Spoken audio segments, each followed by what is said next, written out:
Chers compatriotes, depuis mon investiture le 24 janvier 2019, notre pays s'est distingué par des progrès notables et une résilience des plus exemplaires dans un environnement dominé par des épreuves et des événements aussi imprévisibles que bouleversants qui ont eu à secouer le monde. Notre pays, la République démocratique du Congo, n'en a pas été épargné. Notre économie s'est montrée résiliente.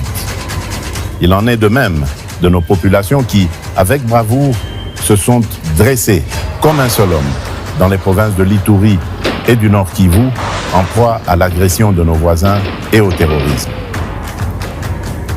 Nous avons une nouvelle fois démontré que dans les moments les plus difficiles, nous, Congolaises et Congolais, savons toujours résister et rebondir.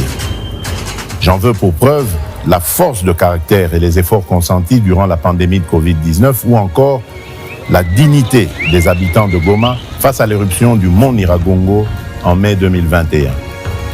Chers compatriotes, pendant les 5 années durant lesquelles vous m'aviez confié la direction de notre cher et beau pays, j'ai initié plusieurs réformes, toutes axées sur le renforcement de l'autorité de l'État en vue de garantir un cadre propice pour l'avènement du progrès et l'accroissement du bien-être de nos populations.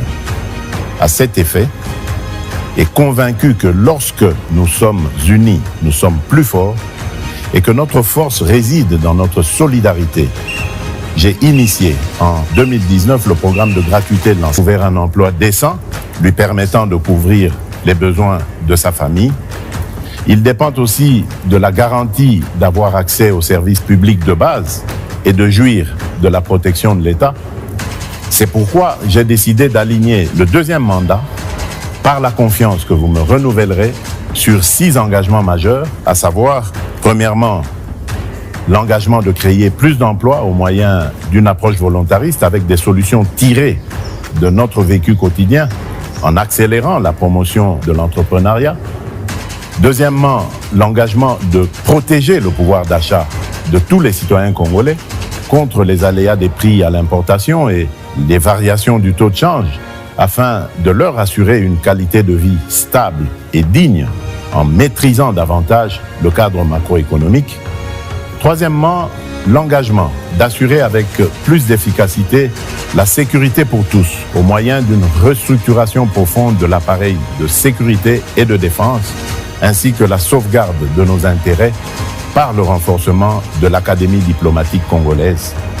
Quatrièmement, l'engagement d'intensifier la diversification de notre économie et d'accroître sa compétitivité en procédant par l'intégration de l'espace national en un marché unifié pour mieux la préparer à la transformation des produits agricoles et miniers bruts.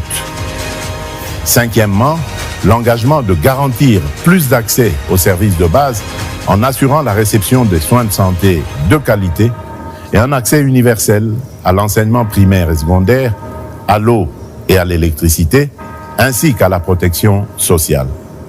Et enfin, l'engagement de renforcer l'efficacité des services publics à travers la construction et l'amélioration des infrastructures routières, aéroportuaires et touristiques, tout en réduisant la fracture numérique sur tout le territoire national. Oui, fort de tout ce que j'ai pu démarrer avec vous, ma conviction demeure qu'un nouveau Congo est réellement possible et je ne ménagerai aucun effort pour capitaliser sur les résultats déjà obtenus et les leçons apprises pour que cette vision de grandeur, tournée vers un futur meilleur, produise les résultats escomptés.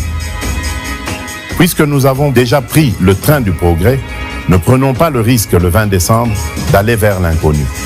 Poursuivons sur cette lancée pour un Congo plus uni, mieux sécurisé et plus prospère.